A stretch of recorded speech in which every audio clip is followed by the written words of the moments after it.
계시를 받은 배경 레먼 코플리와 셰이커교. 교리와 성약 49편. Matthew McBride. 뉴욕주 레바논 근처의 셰이커교도 그들의 예배 형식. 1831년 봄에 레먼 코플리라고 하는 부유한 농부가 갓 신설된 그리스도 교회의 당시의 후기 성도 교회는 이 명칭으로 알려졌음 가입했다. 오하이오주에 있는 그의 톰슨 농장은 최근에 교회의 새로운 본부로 설립된 커틀랜드 마을에서 북동쪽으로 몇 킬로미터밖에 떨어져 있지 않았다. 코플리는 개종하기 전에 여러 해 동안 그리스도 재현 신자 연합회의 회원이었다. 이 종파의 회원들은 그들의 예배에 열광적인 춤의 형태가 포함되어 있기 때문에 일반적으로 셰이커교도로 알려졌다. 셰이커교 교리와 몰몬교 교리 사이에 유사점이 많았기 때문에 아마도 코플리에게 호소력이 있었을 것이다.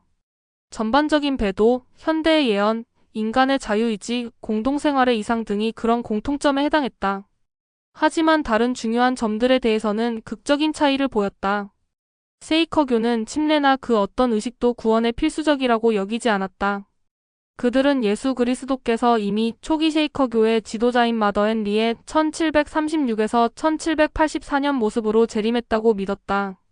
일부는 채식주의를 신봉했다. 몰몬교와 셰이커교는 또한 결혼과 성관계에 대한 견해가 서로 달랐는데 독실한 신자들 셰이커교도들은 자신들을 그렇게 칭했음은 완전한 독신 생활을 고집했으며 그들은 그것을 십자가를 짊어지는 것으로 언급했다. 이 두 종교 단체는 그전 겨울에 올리버 카우드리와 팔리 피 프렛을 포함한 몰몬 선교사들이 미주리로 가는 길에 오하이오주 노스유니언의 셰이커교 정착지에 잠시 들렀을 때 처음으로 조우했다.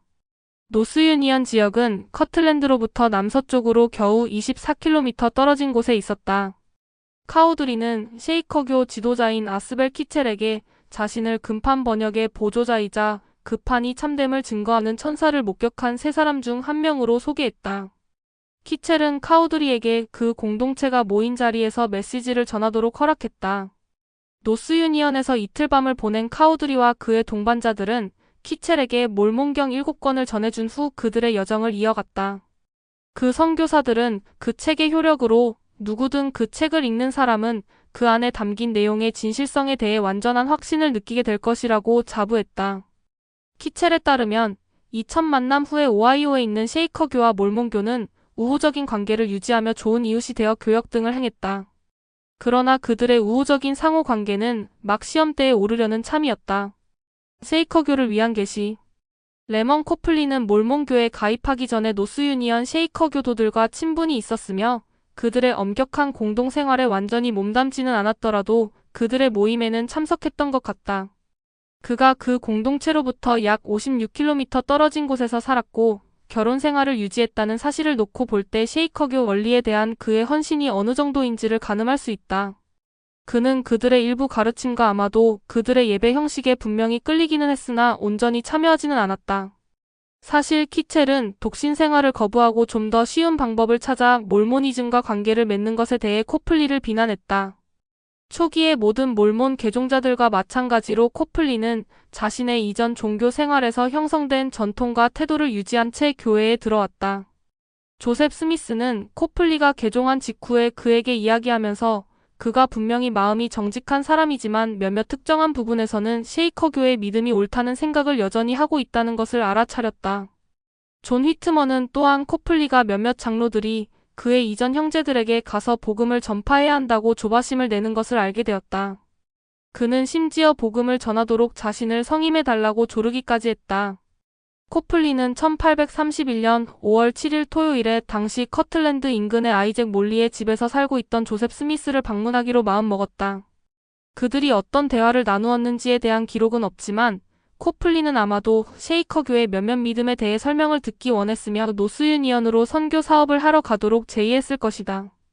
이 만남의 결과로 조셉은 현재 교리와 성약 49편이 된 계시를 받았다. 이 계시는 그 두 종교 사이의 교리적 차이를 분명하게 언급했다. 그 계시에서는 셰이커교를 꾸짖는 것부터 시작했다. 그들은 진리를 부분적으로 알기 원하나 모두 알기를 원하지 아니하는도다. 이는 그들이 내 앞에서 올바르지 아니하며 반드시 회개해야 함이니라. 그 계시에서는 침례가 반드시 필요한 것임을 재차 단언하고 셰이커교가 끔찍이 고수하는 몇몇 믿음에 대해 비난하며 다음과 같이 선언했다. 결혼은 하나님이 제정하신 것이고 짐승은 인간의 음식과 의복을 위해 주어진 것이며 인자는 여자의 모습이나 지상을 여행하는 남자의 모습으로 오지 아니한다. 교리와 성약 49편 22절 참조. 이 계시에서 주님은 코플리를 시드니, 리그돈 및 팔리피 프렛과 함께 노스유니언에 있는 그의 형제 자매들에게 복음을 전하도록 부르셨다. 그 세 사람 모두 쉐이커교의 원리를 잘 알고 있었으나 코플리는 나머지 두 동반자에 비해 설교자 및 선교사로서의 경험이 별로 없었다. 그가 쉐이커교 친구들에게 복음을 전하는데 관심이 있었던 것은 종교적 헌신이 부족하다고 자신을 비난한 바로 그 사람들에게 회개를 외치러 가는 것이었기 때문이다. 아마도 그는 자신이 새로 가입한 종교의 참된 본질을 보여주고 싶었던 것 같다. 그 이유가 무엇이든 코플리는 쉐이커 교도들과 이치를 논하라는 그 계시의 명에 충실히 따르기로 했다. 노스유니언으로 떠나는 선교 사업. 따라서 리그돈과 코플리는 계시를 수중에 갖고서 거의 곧바로 노스유니언으로 출발했다. 그들은 당일 늦은 시간에 노스유니언에 도착했고 키첼과 그의 신도들의 진심 어린 환영을 받았다. 그들은 그 저녁을 함께 보내며 그들의 종교에 대한 상대적 장점을 이야기하며 각자 자신들이 그 토론에서 우위를 점했다고 여겼을 것이다. 그 다음 날 아침, 키첼은 리그돈과 코플리에게 어느 쪽도 현재로서는 상대방에게 자신의 교리를 강요하지 말자고 제의했다. 리그돈은 그날 열리는 그들의 안식일 예배에서 쉐이커 교도들에게 그 계시를 낭독할 계획이었으나 잠시 침묵을 지키고 그곳의 질서를 따르기로 결심했다. 그 모임이 시작되기 직전에 팔리피 프렛이 말을 타고 노스유니언에 도착했다. 리그돈이 키첼의 제의에 따르기로 했다는 말을 듣자마자 불같은 성격의 프렛은 자신들이 주 예수 그리스도의 권세로 왔기 때문에 그의 말에 신경 쓰지 말며 그 사람들은 그 계시를 들어야만 한다고 주장했다. 그 선교사들은 모임이 완전히 끝날 때까지 조용히 앉아 있었다. 사람들이 떠나려고 일어서자 리그돈은 일어서서 자신이 주 예수 그리스도께서 이 사람들에게 주신 메시지를 갖고 왔다고 말하며 그것을 전해도 되겠냐고 물었다. 키첼의 허락을 받아 그는 그 계시 전체를 낭독하고 그 계시에서 명하는 대로 자신들이 계속 복음을 전해도 되는지를 물었다. 키첼은 분노를 자제하며 자신은 그 메시지를 받아들이지 않으며 그들과 그들의 그리스도에 대해 쉐이커 교도들은 추가적인 책임을 지지 않으며 그에 대한 모든 책임은 자신이 진다고 대답했다. 리그돈은 당신은 그렇게 할 수 없으며 이 사람들의 말을 듣고 싶다고 반박했다.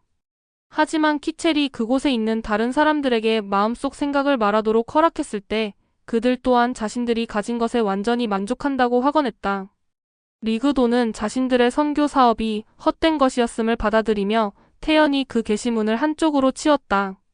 반면 프렛은 그렇게 쉽게 끝내지 않았다. 키첼의 말에 따르면 프렛은 우리가 주 예수님의 말씀을 거절했다는 증거로서 일어서서 우도새 뒷자락에서 먼지를 털어내었다. 그렇게 함으로써 프렛은 예수님이 복음서에서 제자들에게 하신 명령을 따른 것이었다. 하지만 키첼은 그 행동을 너그럽게 보아주려 하지 않았다. 자제심이 한계에 달한 그 쉐이커교 지도자는 그의 회중이 모두 보는 자리에서 프렛을 공공연히 비난했다. 이 더러운 짐승아, 감히 이곳에 와서 그 더러운 꼬리를 털며 하나님의 사람 흉내를 내려는 것이냐? 내 죄를 고백하고 내 영혼의 욕망을 씻어내라. 내 앞에 있는 다른 가증스러운 것들도 그와 같이 하라. 그런 후 키첼은 눈물을 흘리는 코플리에게 자신의 분노를 돌려 다음과 같이 날카롭게 꾸짖었다. 이 위선자여, 그대가 더 잘 알 것이니라. 그대는 하나님의 살아있는 역사하심이 어디에 있는지 알고 있었음에도 탐닉을 위해 그대 자신을 속이는 일에 찬동했느니라. 그 여파? 키첼은 신속히 회중을 해산시켰다. 좌절한 프렛은 말에 올라타 곧바로 커틀랜드로 돌아갔다. 그는 이후에 그 방문을 다음과 같이 요약했다. 우리는 명에 따라 오하이오 주 클리블랜드 근처에 있는 이 이상한 사람들의 정착지에서 그 선교 사업을 수행했으나 그들은 복음을 듣거나 그것에 순종하기를 완전히 거부했다. 이 사건 이후로 교회와 쉐이커교 간의 접촉은 거의 없었으며 보통으로 그들 사이에 긴장감이 돌았다. 리그돈은 머물러서 저녁 식사를 하고 그날 저녁에 커틀랜드로 돌아가면서 키첼에게 그 계시의 사본을 하나 남겼다. 한편 코플리는 그날 밤 노스유니언에 남아있다가 그 다음 날에 자신의 농장으로 갔으며 이전 형제들 중 몇 명을 개종시키려던 그의 소망은 슬프게도 좌절되고 말았다. 그 충돌로 마음이 흔들린 그는 톰슨으로 돌아오자마자 자신이 일찍이 뉴욕주 콜스빌로부터 오는 교회 회원들에게 자신의 농장에서 살게 하겠다는 협약을 철회했다. 쉐이커 교도들에게 선교 사업을 갔던 이후로 마음이 동요된 코플리는 여러 해 동안 회복된 교회에 헌신하기를 계속 주저했다. 마침내 그는 1838년경에 교회와의 관계를 영영 끊고 남은 생애를 오하이오에서 보냈다.